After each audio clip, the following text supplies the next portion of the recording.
We have told the police, anyone who attempts to go to a police station to attack, shoot them. These words from...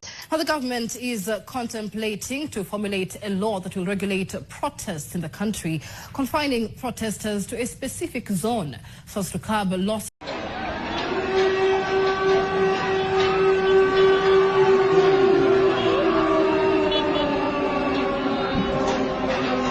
Welcome to AfriFreedomChannel, your #1 platform for bold, honest, and unapologetic analysis of African politics and resistance.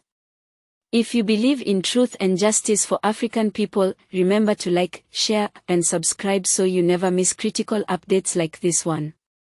Disclaimer. The following content is for educational and informational purposes only.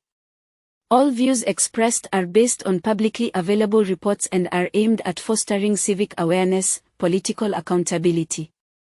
In a chilling move, President William Ruto's administration is now pushing for a law to regulate public protests.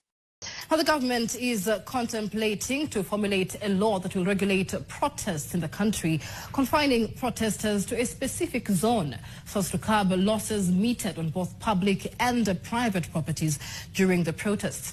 President William Ruto has urged Parliament to effect the legislation.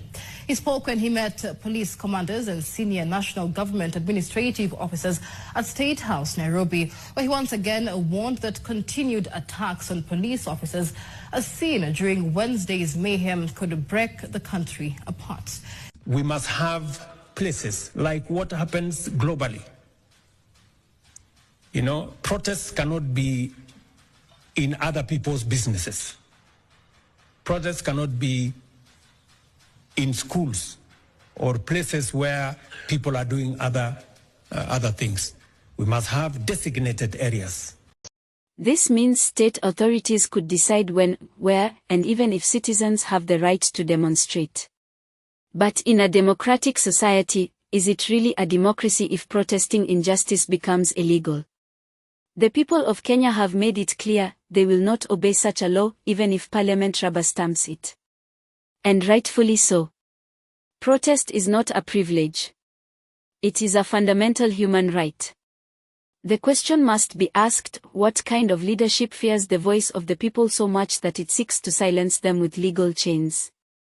Why is the government more invested in suppressing protests than in addressing the root causes of public anger, like unemployment, corruption, and overtaxation? Kenyans are rising not because they want chaos, but because the government has failed to listen. When power no longer serves the people, resistance becomes a duty. Would you accept a government that punishes you for speaking out against your own suffering? Drop your thoughts in the comments. Catherine Soy and the cost of telling the truth. Al Jazeera journalist Catherine Soy, a proud daughter of the Kalenjin community, has fearlessly exposed one of the darkest faces of the Kenyan establishment. We have told the police, anyone who attempts to go to a police station to attack, shoot them. These words from Interior Cabinet Secretary Kipchumba Murkomen shocked and outraged many Kenyans. Murkomen was reacting to protests that turned violent on Wednesday.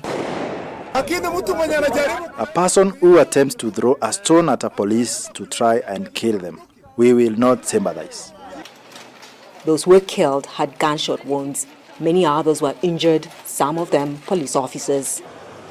Some police stations were attacked, damaged, or burned during the unrest, and shops were vandalized. Kenyans who've been demonstrating say they want President William Ruto to step down. Let's be honest with ourselves. What do you mean? What do you mean by Ruto must go? How do I go? Because we have a constitution in place, dear people. Thousands of people first took to the streets last year to protest against proposals for tax increases they say were punitive. They say they want good governance, police reforms, jobs, and an end to corruption. This is Parliament. It was barricaded ahead of the protests on Wednesday. The city is now calm. People are going about their business, but There's a lot of anger on the streets, many Kenyans saying the government is not listening to them. Protests like this often start peacefully but turn violent.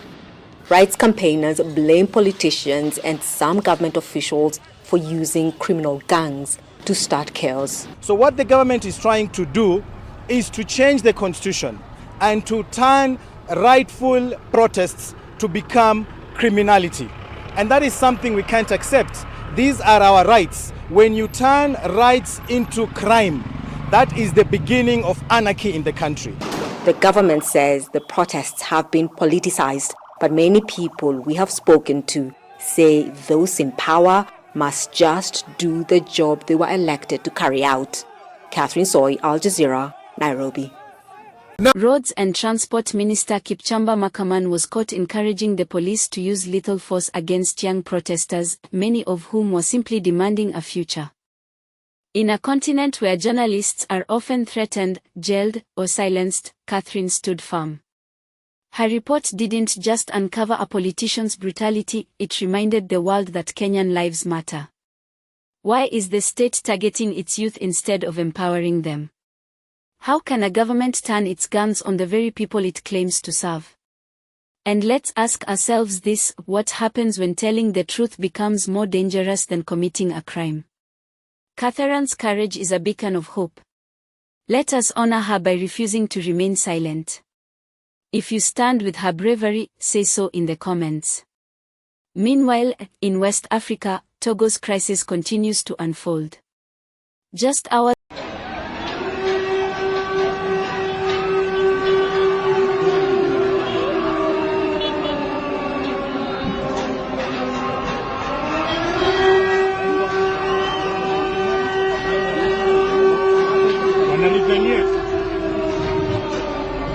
ago, citizens took to the streets again in protest after President Faure Gnassingbé manipulated the constitution to allow himself to stay in power indefinitely, effectively ending democratic elections for the presidency. This is not leadership. This is dictatorship wrapped in the cloak of legality. It is the continuation of a family rule that has lasted over 5 decades. And now, Togolese citizens are being told they will never again have a chance to vote for their leader. What does it say about a government that must change the rules of democracy just to hold on to power?